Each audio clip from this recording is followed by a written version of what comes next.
ঘুম ভেঙে যেতে আমি মুখ থেকে কাঁথা সরিয়ে দেখছি বাঘ দাঁড়িয়ে আছে, চোখে চোখে পড়েছে, ধরে ফেলেছি বাঘকে পাঁজা করে।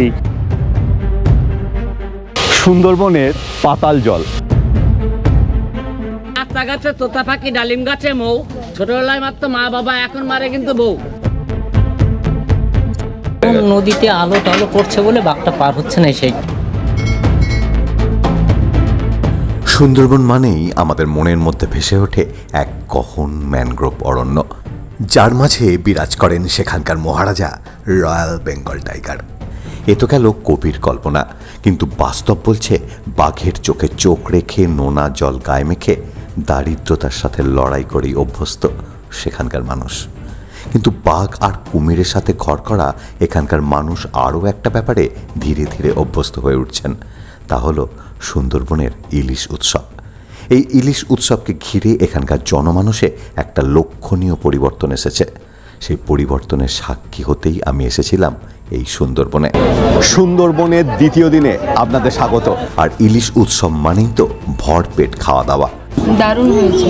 বেড়ানো, ভ্যাবসা গরমের অস্বস্তি, বৃষ্টির স্নিগ্ধ ঠান্ডা স্পর্শ, বাঘের হিংস্রতা, এখানকার লোকেদের আন্তরিকতা, সব কিছু উপলব্ধি করেছি, আর সেটাই তুলে ধরবো আপনাদের সামনে। সঙ্গে থাকবেন কিন্তু। সাগর সঙ্গমে নবকুমার ছিল, আর এটা হচ্ছে সাগর সঙ্গমে ঘুরতে ফিরতে।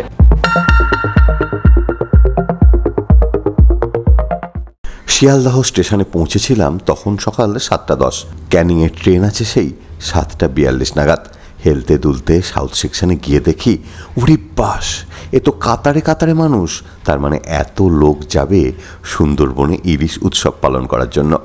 স্বাভাবিকভাবেই ট্রেনে সিট পাওয়ার কথা নয়, হলো তাই। 7:44-এ ছেড়ে দিল ট্রেন।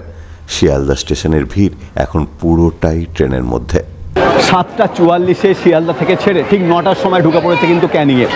কি মারাত্মক ভিড়, জনবিস্ফোরণ ঘটছে এই সুন্দরবন ইলিশ উৎসব খাওয়ার জন্য, মানে যাওয়ার জন্য লোকের।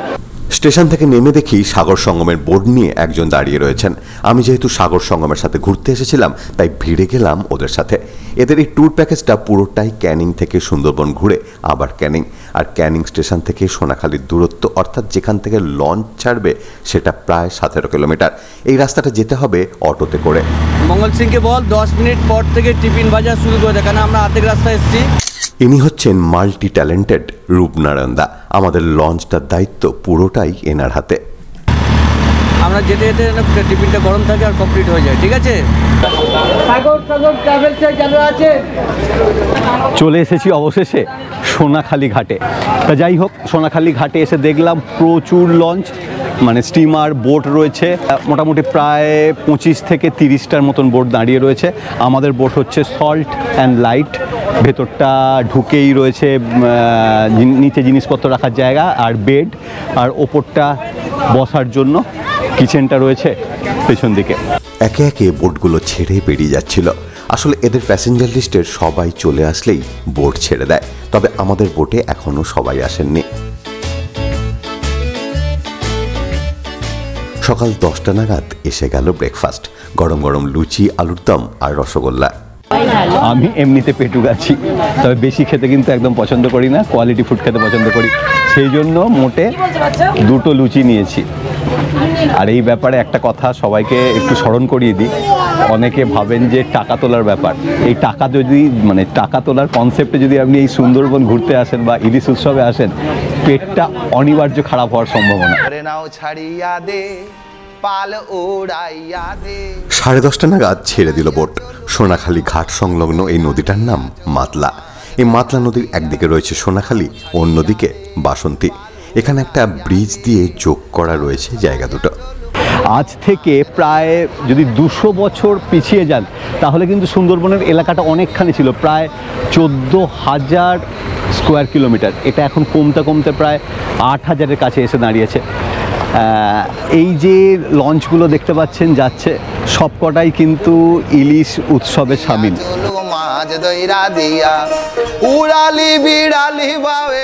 ব্রেকফাস্টের মোটামুটি 1 ঘন্টার মধ্যেই এসে গেল স্ন্যাক্স। আজকে স্ন্যাক্স প্রন পকোড়া।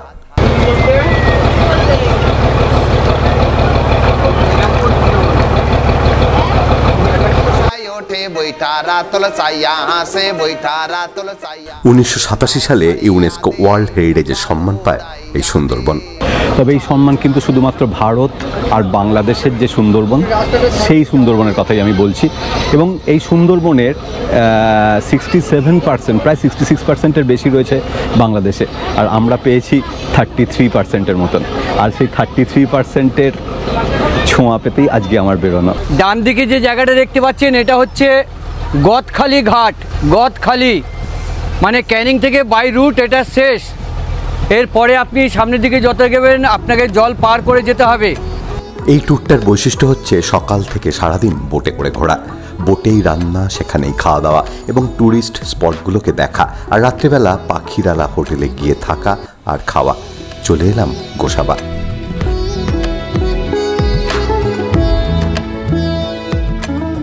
গোসাবায় দুটো জিনিস খুব দেখতে পাচ্ছি, একটা হচ্ছে কাঁঠাল, বড় বড় কাঁঠাল, আর হচ্ছে কুমড়ো, প্রচুর কুমড়ো, গাড়িতেও কুমড়ো। দেখুন দেখুন।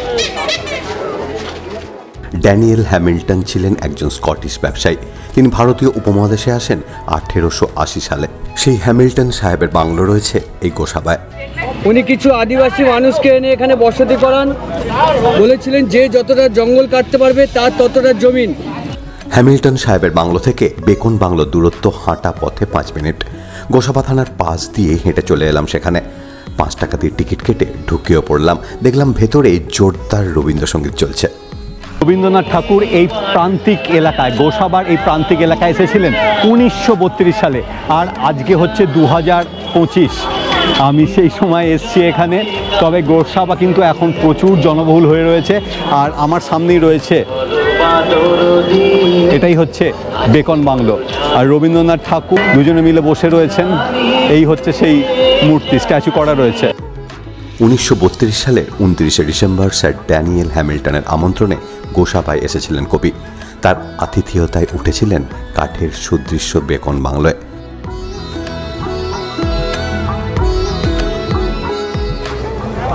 গোসাবায় বেকন বাংলো দেখে এসে ফিরেছি। ভীষণ গরম, মানে হিউমিডিটি খুব বেশি, আকাশ তো মেঘলা করে আছে, যখন তখন মনে হচ্ছে বৃষ্টি আসতে পারে। এই সময় যারা আমাদের ট্যুর অপারেটর আছে, এই সময় যদি একটু কোল্ড ড্রিঙ্কসের একটা ছোট্ট করে ব্যবস্থা থাকতো। ও বলতে বলতে চলে এসছে, দেখুন ওটা কি। অমিত শাহ, আপনার কি চাই? আমি এখন ঢুকে পড়েছি ওদের রান্নাঘরে। কি কি রান্না হচ্ছে আজকে, দুপুরবেলা খাবার কি কি ব্যবস্থা থাকছে আজকে? এগুলো, এটা কি আলু ভাজা হচ্ছে? এটা কি বেগুনি? এটা ইলিশ, এটা ইলিশ মাছের ভাপা, ওটা ভেটকি, ভেটকির ঝাল, আমের চাটনি, ও এটা কি ছেঁচড়া, ডাল আছে তলায়, পাঁপড় আছে। পাঁপড় রাখার জায়গাটা কিন্তু হেভি। সুন্দরবনে ঘুরতে আসলে কোনো হোটেলে বা রেস্টুরেন্টে খাওয়া দাওয়া নয়, এই যে লঞ্চটা যাচ্ছে ডুকডুক ডুকডুক করে আওয়াজ হচ্ছে, তার সাথে খাওয়া দাওয়া বলতে কিন্তু ইলিশ, যেহেতু উৎসব, ইলিশ তো অবশ্যই থাকছে। তার সাথে পদ হিসেবে থাকছে, যেমন আপাতত আপনাদের তো দেখিয়েছি কী কী রান্না হয়েছে আজকে, ডাল, পোড়ের ভাজা, এগুলো রয়েছে। আর গরম গরম প্রত্যেকটা জিনিস কিন্তু সার্ভ করা হচ্ছে। বাঘ ফাঘ দেখতে লোক কিন্তু এখানে বিশেষ আসে না, বা আমিও সেরকম কিছু আসিনি। বেসিক্যালি পেটুক, সেজন্য এসেছি, এবং আম জনতা কিন্তু আমার মনে হয় সেজন্যই আসে। ইলিশ মাছ আসবে, আবার ভেটকি মাছও আসবে। কম কম করে খেতে হবে, নাহলে পেট খারাপের কিন্তু সম্ভাবনা যথেষ্ট।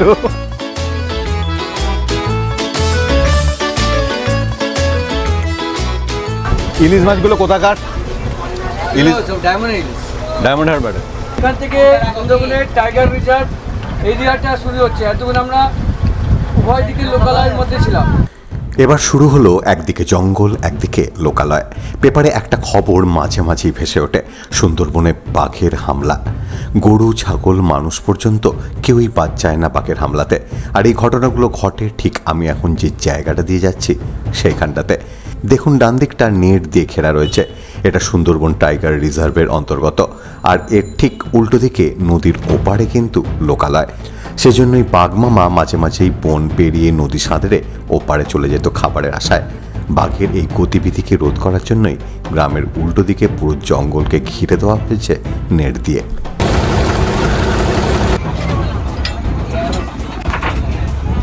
ভরা পেটে ফল, খালি পেটে জল।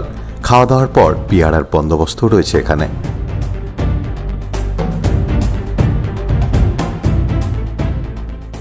এই লঞ্চের চেয়ারগুলো খুব নড়বড়ে, উল্টে গেলে সোজা জলে। পৌঁছে গেলাম পাখিরালা। এখন বাজে 3:28, চলে এসেছি পাখিরালয়। এখানে হোটেলে আজকে রাত্রিবেলা স্টে করবো, আবার কালকে সকালবেলা বেরোনো।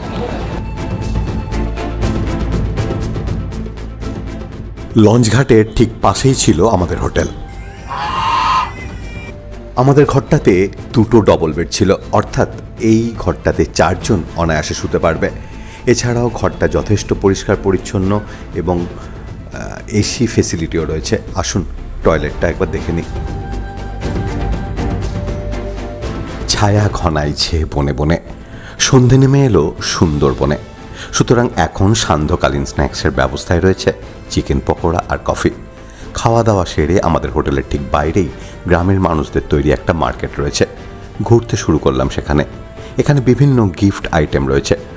সব থেকে যে 2টো জিনিস লোকে কেনে তা হলো বাঘের ছবি দেওয়া সুন্দরবন কিংবা পাখিরালা লেখা ব্যাগ আর রয়্যাল বেঙ্গল টাইগারের পুতুল। বাঘের এই পুতুলগুলো কিন্তু চাইনিজ প্রোডাক্ট।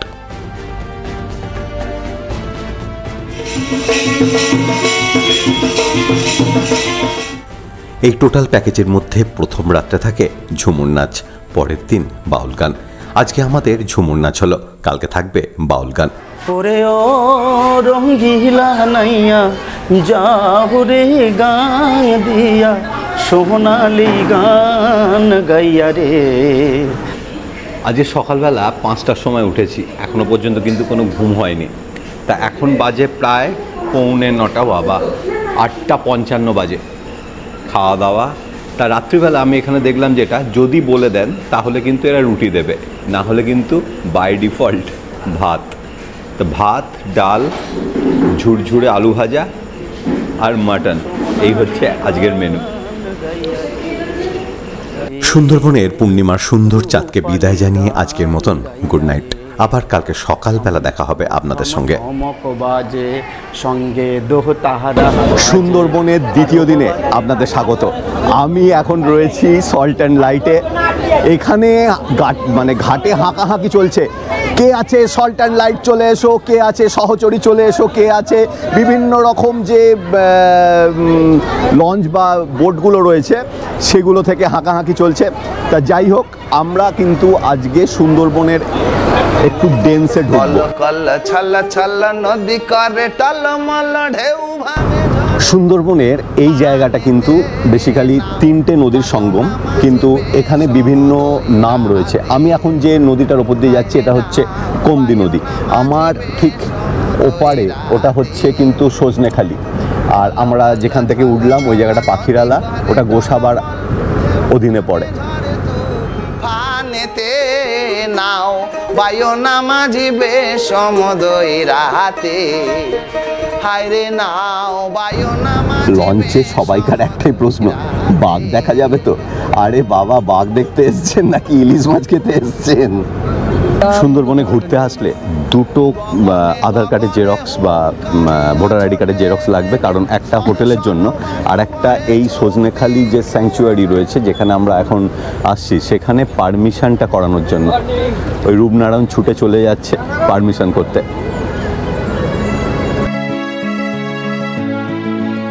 মানে লাইন দিয়ে যদি বাঘ না দেখতে হয় তাহলে সুন্দরবনে আপনাকে আসতে হবে। এখানে বাঘ চান্স নেই, নো চান্স। লোক দেখুন, দাঁড়িয়ে রয়েছি সজনেখালির ওয়াচ টাওয়ারে। এখান থেকে বাঘ দেখার আশায় আমি আসিনি, জাস্ট জঙ্গলটা দেখুন।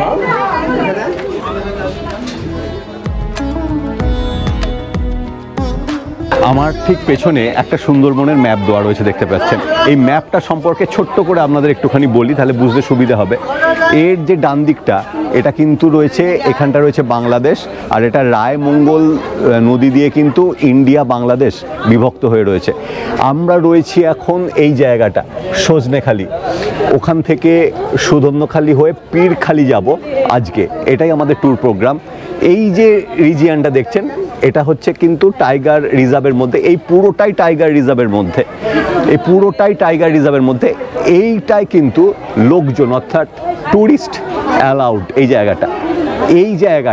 জায়গাটা বাফার জোন। এই জায়গাটায় কিন্তু বাই পারমিশন ট্যুরিস্ট অ্যালাউড, কিংবা মধু সংগ্রহ, মাছ ধরা এই এলাকা দিয়ে হয়। আর এই জায়গাটা কিন্তু কোর জোন, এখানে কিন্তু কাউকে অ্যালাউড নয়, শুধুমাত্র যারা অফিসার, ফরেস্ট অফিসার, তারাই কিন্তু ওই জায়গাটায় প্রবেশ করতে পারে। সজনেখালি থেকে ঘুরে এসে করে নিলাম ব্রেকফাস্ট। সজনেখালি থেকে একজন গাইড উঠলেন, উনি সুন্দরবন সম্পর্কে সবকিছু বুঝিয়ে দিতে লাগলেন। এরপরে আমরা গোমতী রিভার হয়ে আমরা সুন্দরখালি দিকে যাচ্ছি। এখানটায় কিন্তু কোনো ফেন্সিং নেই আর কোনো মানুষের কিন্তু বসবাস নেই, ওপেন ফরেস্ট। কিন্তু এখানকার বাঘ কিন্তু দেখা গেলেও দেখা যেতে পারে। সুন্দরবনের আসল মধু, যেটা খলসি ফুলের মধু, সেই মধুটা সবথেকে ভালো, খলসি ফুলের মধু। এবং ওটা ফার্স্ট কার্ডের মধু। সেকেন্ড কার্ডের মধু হলো লাল টাইপের হয়, এবং থার্ড কার্ডের মধুটাও লাল টাইপের হয়।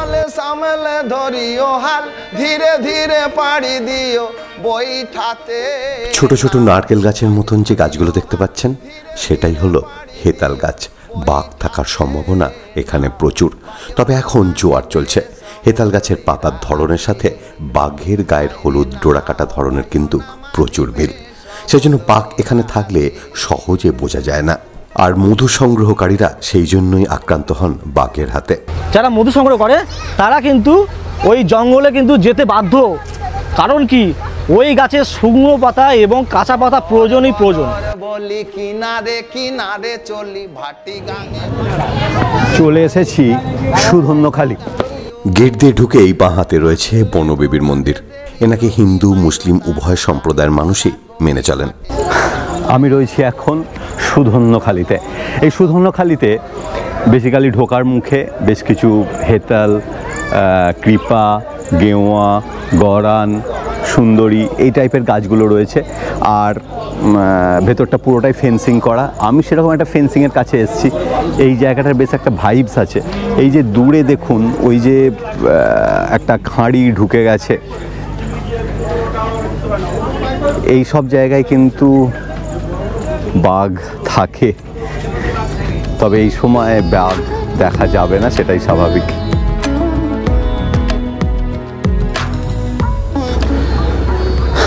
অসংখ্য নদী রয়েছে এই সুন্দরবনে। আমরা এখন যে নদীটার ওপর দিয়ে যাচ্ছি, এটা হচ্ছে বনবিবি ভরানী। অর্থাৎ বনবিবি তো জানেন, আর ভরানী মানে হচ্ছে এই যে দুপাশ দেখছেন না, এখন জোয়ার চলছে, সেই জন্য পুরো ভর্তি হয়ে রয়েছে, সেই জন্য ভরানী। আর এই জায়গাটায় এক জায়গা থেকে আর একটা দিক, যেহেতু ডিস্টেন্স কম, প্রচুর বন্য পশু বিশেষত বাঘ এই দিক থেকে ওই দিক ক্রস করে, সেজন্য এখানে সাইটিংও প্রচুর হতে দেখা যায়। আর আমরা এখন লোটে মাছ খেলাম, খেয়ে আকাশে যখন তখন বৃষ্টি আসতে পারে, আকাশ কালো করে এসছে। এই ট্যুরে সারাক্ষণ আমাদের সঙ্গে রয়েছে রূপনারায়ণ দা। হয়তো আপনারা ঘুরতে এলে আপনারাও ওনার দেখা পেয়ে যাবেন। আচ্ছা, তোমাদের একটা জিনিস, একটা প্রশ্ন করি, সেটা হচ্ছে এই যে সারা বছর ধরে তোমরা ঘুরে বেড়াও, মানে রোজ তো তোমাদের সুন্দরবন হচ্ছে, রোজ খাওয়া দাওয়া হচ্ছে, এটা কীরকমভাবে এনজয় করো, না কর্তব্যের খাতিরে কীরকমভাবে করো? ব্যাপার হচ্ছে কাজটার মধ্যে একটা মজা আছে যে আমরা কাজটাকে কাজ বলে মনে করি না। এই জন্য আমাদের কাজ হচ্ছে মানুষের সঙ্গে হেসে কথা বলা, তাদেরকে একটু সুস্থ পরিষেবা দেওয়া, আর টাইম খেতে দেওয়া। আমরা 3টে দিন কীভাবে কেটে যায় বুঝতে পারি না। ইভেন যেদিনকে আমরা নেমে যাই, আমাদের গেস্টদের যে মন খারাপ করে, কিছুক্ষণের জন্য আমাদেরও মন খারাপ করে। দাদা, ট্যুরটা কেমন এনজয় করছে? দারুণ, শুধু একটু গরমটা বেশি। খুব ভালো। বাঘ তো দেখতে পেলেন না? না, আর আশাও নেই, দেখা যায়, এখনো তো বাকি আছে। খাওয়া দাওয়াটা হচ্ছে? খাওয়া দাওয়া ঠিক আছে, দারুণ। বায়ো না মাঝিবে সমুদয় রাতে হায়রে নাও বায়ো না মাঝি। অবশেষে একটু বৃষ্টির দেখা পেলাম। আমরা এখন পীরখালি নদীর ধরে যাচ্ছি সুন্দরখালি নদীর দিকে, ওই দিকটা। আর আমার ডান দিকটা, এই দিকটা যেটা বেঁকে গেছে, এটা কিন্তু পীরখালি নদীরই অংশ। বৃষ্টি অলরেডি পড়তে শুরু করে দিয়েছে, সবাইকারই স্বস্তি হচ্ছে। মজা লাগছে, মজা লাগছে বৃষ্টিতে, দারুণ। এই যে বিভিন্ন জায়গা রয়েছে এখানে, সুধন্যখালি, সোনাখালি, ধামাখালি, যাই হোক এই খালিটা কিন্তু খাল থেকে খালি। আমি এখন রয়েছি দোবাকিতে। ভিড় দেখুন, আমার সামনে কমসে কম 8খানা লঞ্চ দাঁড়িয়ে রয়েছে, মানে বোট দাঁড়িয়ে রয়েছে। সুন্দরবনে যখন হাই টাইড থাকে, অর্থাৎ জোয়ারের সর্বোচ্চ সীমা, আর লো টাইড মানে ভাটার সর্বনিম্ন সীমা, এই দুটো সীমার মধ্যে জলের ওপরে ওঠানামা প্রায় 6 মিটারের মতন।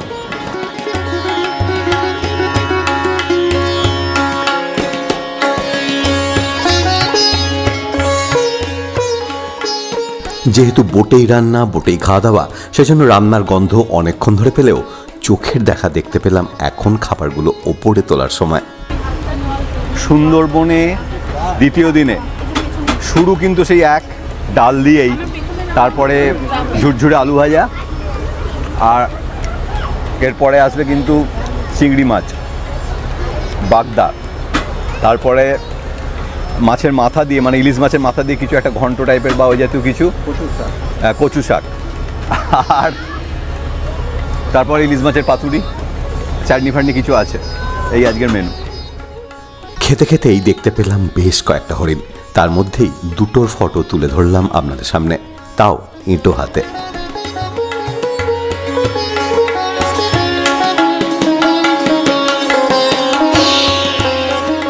ঝেঁপে বৃষ্টি নামলো সারা সুন্দরবন জুড়ে, তার ঠান্ডা স্পর্শ কিছুটা আমরাও পেলাম বইকি। আমরা এখন রয়েছি পঞ্চমুখানি, অর্থাৎ 5টা নদীর সঙ্গমস্থল। এই দিকটা দেখুন, প্রচুর নদী, মানে প্রচুর মাছ ধরার যে নৌকো সেগুলো রয়েছে এখানে পরপর পরপর, আর 5টা নদী মিলিত হয়েছে এখানে। এই 5টা নদী কি কি এখানে আছে বলো? একটা হলো বড়গাজী, একটা হলো গমদি, আর হেরোভাঙা, মাতলা এবং বিদ্যা। বঙ্গোপসাগরে কোন দিকটা গেছে? বঙ্গোপসাগরটা এই দিকটা, একদম এই দিকে গেছে। আচ্ছা, বঙ্গোপসাগরে এটা কোন নদীতে গিয়ে, মানে কোন নদী? বিদ্যা হয়ে মাতলা রিভার হয়ে পড়ছে। ও, বিদ্যা মাতলাতে পড়েছে, মাতলা গিয়ে বঙ্গোপসাগরে পড়েছে।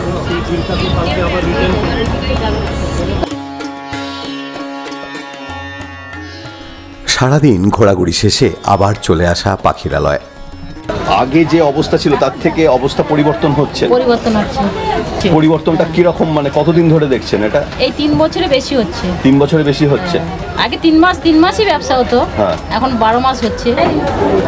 আমি এখন একটা চায়ের দোকানে দাঁড়িয়ে রয়েছি, আর ওই যে হচ্ছে নদী কিন্তু আস্তে আস্তে ভাঙতে ভাঙতে এদিকে ঢুকছে।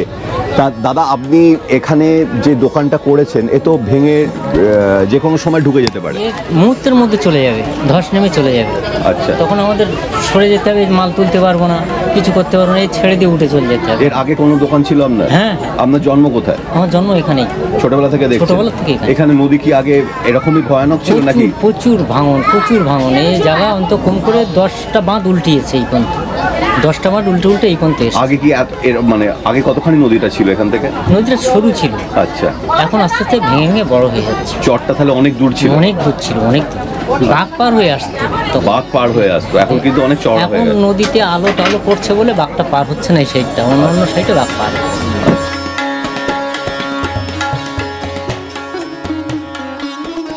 সান্ধ্যকালীন চপমুড়ি খাওয়ার পর আমাদের মাল্টি ট্যালেন্টেড রূপনারায়ণ দা ট্র্যাকে গান ধরলেন।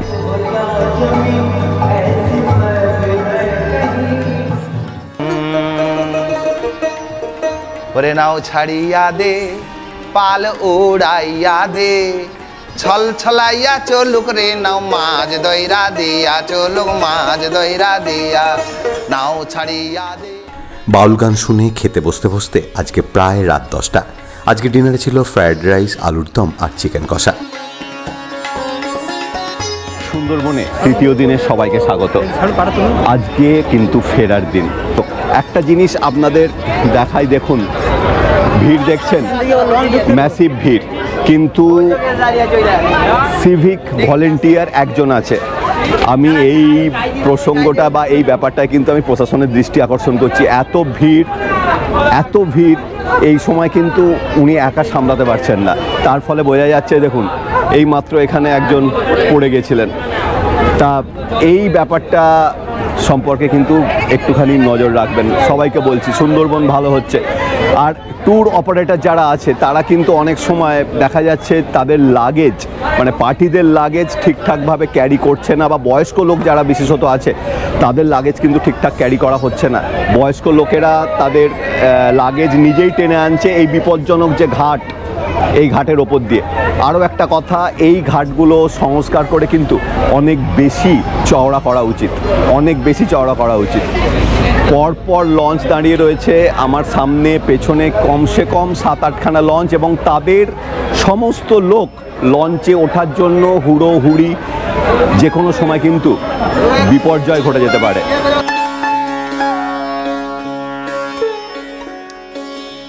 জোয়ার ভাটা খেলা সবসময় চলে এই সুন্দরবনের নদীগুলোতে। আমি এখন রয়েছি দুর্গাদুয়ানি নদীর সামনে, আর আমার সামনে যে দ্বীপটা এটার নাম হচ্ছে বালি।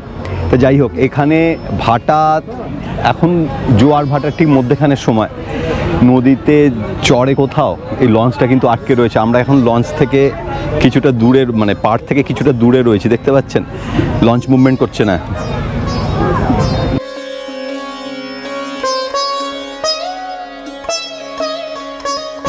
যেহেতু আমরা পাড়ের কাছে আছি, এই পাড়ে বিভিন্ন নৌকো বাঁধা হয়।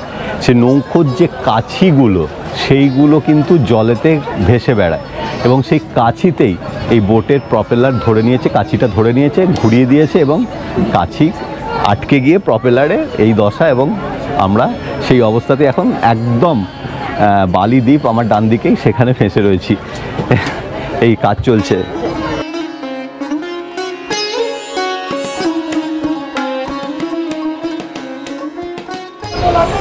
চলে এসেছি বালি দ্বীপে।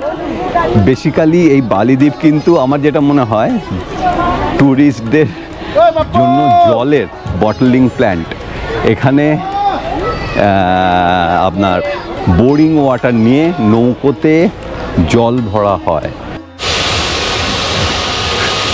সুন্দরবনের পাতাল জল মানে হচ্ছে যেখান থেকে পাতালের মধ্যে থেকে যে জলটা ওঠে সেটাই পাতাল জল, অর্থাৎ বোরিং। এখানে যে প্ল্যান্টটা আপনাদের দেখাচ্ছি দেখুন, এখানে ভেতর এই হচ্ছে জলের জায়গা। এইখানে জল ভর্তি হয় পাম্পের সাহায্যে, নলে করে যে লঞ্চগুলো আসে বা স্টিমার বা বোট যেগুলো আসে তাদের যে জলের যে রিকোয়ারমেন্ট সেগুলো সব পূরণ করে। কিন্তু এটা কিন্তু মিষ্টি জল। বালিয়া দ্বীপে নেমে 5 মিনিট হাঁটলেই পড়বে বাবা লোকনাথের মন্দির।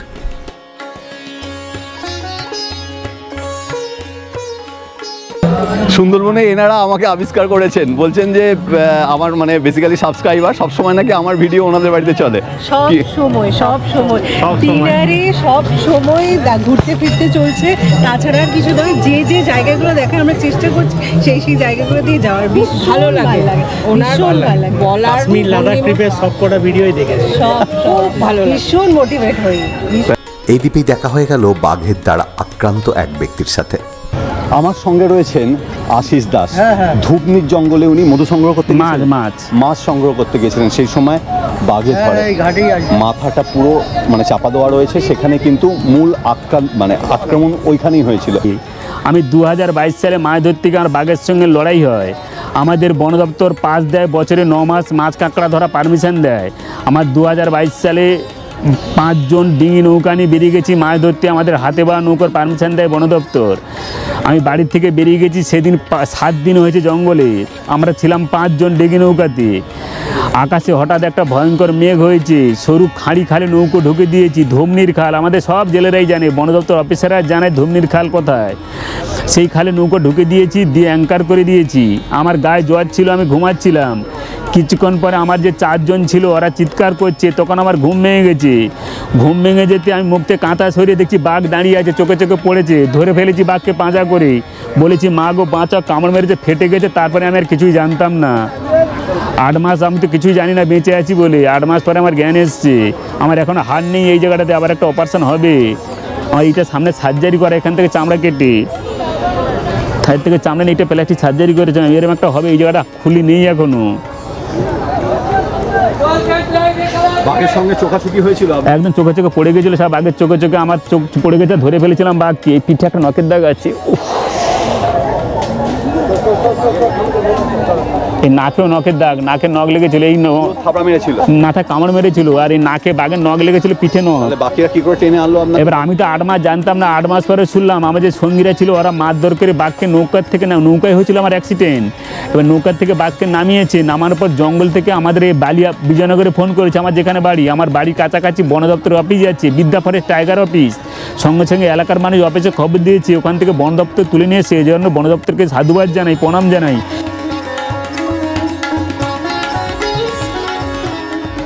আমাদের মাল্টি ট্যালেন্টেড রূপনারায়ণদার পরবর্তী আকর্ষণ তাসের খেলা। দেখুন ম্যাজিশিয়ান একটা তাস ধরে ফেলে দেয়, বলে যাও তাস চলে যাও। আচ্ছা দাদা ফেলে দিলে যাবে না তো, যাও পর্যন্ত ঠিক আছে। আবার ম্যাজিশিয়ান ডাকে আয় আয় আয় আয়, তাস চলে এলো। আচ্ছা আমি ফেলে দিয়ে সারাদিন আয় আয় করতে করতে মাথা ঘুরে পড়ে মরে যাই, তাস আসবে না। ম্যাজিশিয়ান ডাকলে আসে। বেটা ম্যাজিশিয়ান করে কি, ম্যাজিশিয়ান তাসটাকে ধরে ফেলে দেয়, বলে যাও তাস চলে ওই চলে যাচ্ছে, ওই আবার ডেকে আয় তাস চলে আয়। এই আমার এদিকটা দেখতে পাচ্ছেন, এই জায়গাটা যেখানে ভেসেলগুলো রয়েছে, এই জায়গাটা হচ্ছে কিন্তু গোসাবা, ওই যে লেখা রয়েছে গোসাবা জেটি ঘাট। আর ওই দিকটা হচ্ছে গদখালি, ওই যে একটা দূরে জেটি ঘাট দেখা যাচ্ছে ওটা হচ্ছে গদখালি। এইটুকু রাস্তা যদি ভেসেল সার্ভিস চালু হয়ে যায় তাহলে কিন্তু গাড়িতে লোকে একদম এই গদখালি হয়ে, মানে গদখালি থেকে গোসাবা হয়ে একদম বেরিয়ে যেতে পারবে কিন্তু পাখিরালা, যেখানে রাত্রিবেলা আমরা স্টে করেছিলাম হোটেলে। ঢুকে পড়েছি আবার রান্নাঘরে। আজকে হচ্ছে 3য় দিন, শেষ দিন। আজকে কিন্তু এলাহি বন্দোবস্ত। আজকে কি কি আছে একটুখানি তোমার মুখ থেকে শুনে নি। বিরিয়ানি, ইলিশ বিরিয়ানি খোলা যাবে ওটা একটুখানি? দেখাও দেখে একটুখানি। ওরে বাবা, ইলিশ বিরিয়ানি আছে। এদিকে দেখছি কি আছে, ভাত, সাদা ভাত, যারা ইলিশ মাছ খাবে না ডিমের কারি, আর চিকেন সবার জন্য, চিকেন কারি। হ্যাঁ আচ্ছা, আর স্যালাড, চাটনি, পাঁপড়। তারপরেও আছে কোল্ড ড্রিঙ্কস, তারপরে আছে কোল্ড ড্রিঙ্কস আছে, হাজমোলা আছে। আজকে তো শেষ দিনে পেট খারাপ করেই ছাড়বে। এখানে কিন্তু 2টো অফিসিয়াল টয়লেট আছে পেছন দিকে। এই প্রসঙ্গে বলে রাখি, এই প্রবলেমটা অনেকেরই হয়। 2টো অফিসিয়াল টয়লেট আছে সামনের দিকে একদম, আর পেছন দিকে এই দিকটা করে বোটের পেছন দিকটা এমার্জেন্সি একটা টয়লেট আছে। আচ্ছা চিকেন দি,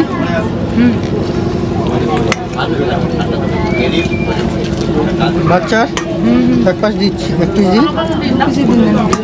কি খেলেন আজকে? ইলিশ উৎসব কেমন লাগলো? পুরো খুব সুন্দর। ইলিশ মাছ কি ভালো হয়েছে আজকে? দারুণ হয়েছে। বিরিয়ানি আর ইলিশ খেলেন, কেমন হয়েছে একটু বলুন? দারুণ হয়েছে, ভালো হয়েছে।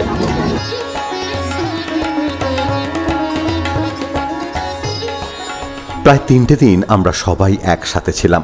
এবার বিচ্ছিন্ন হবার পালা। সবাইকারই মনটা কম বেশি খারাপ, তার উপর আকাশে আবার কালো মেঘের ঘনঘটা, যে কোনো সময় চলে আসতে পারে বৃষ্টি। এই জায়গাটার নাম হচ্ছে গদখালি। সেই গদখালিতে কিন্তু অনেকে নেমে যায়, এই দাদাও যেমন নেমে যাচ্ছে। এনারা এখান থেকে চলে যাবেন ক্যানিং। এখান থেকে ক্যানিংয়ে যেতে কিন্তু প্রায় এই বাই অটো বা বাই কার 1 ঘন্টার মতন সময় লাগবে। বৃষ্টি পড়ছে তুমুল, যাই হোক তাতে কি হবে, এই যে ভিড়, যে রাসটা যেটা থাকে, মানে ক্যানিংয়ে আমরা যখন সোনাখালি পৌঁছবো বা সেই যে রাস, সেই রাস কিছুটা হলেও কিন্তু কম পাবে এরা। কারণ আগে মানে 3টে 8 বা 10-এ এরকম সময় ক্যানিং থেকে একটা লোকাল রয়েছে, সেই লোকালটা এরা ধরে নিতে পারবে। আর আমরা 4টে 10-এর লোকালটা যখন ধরবো তখন কিন্তু ভিড় ভাড়াক্কা হবে। বোটে করে এরপর সোনাখালিতে নেমে সাগর সঙ্গমে ঠিক করে দেওয়া অটোতে করে চলে এলাম ক্যানিং স্টেশনে। এরপর 4টে 10-এর ট্রেন ধরে নিউ গড়িয়া থেকে মেট্রো ধরে বাড়ি। কেমন লাগলো ভিডিও সেটা জানাতে কিন্তু অবশ্যই ভুলবেন না। ভালো লাগলে সাবস্ক্রাইব অল বাটনটা প্রেস করে দেবেন। এতক্ষণ সঙ্গে থাকার জন্য সবাইকে অসংখ্য ধন্যবাদ।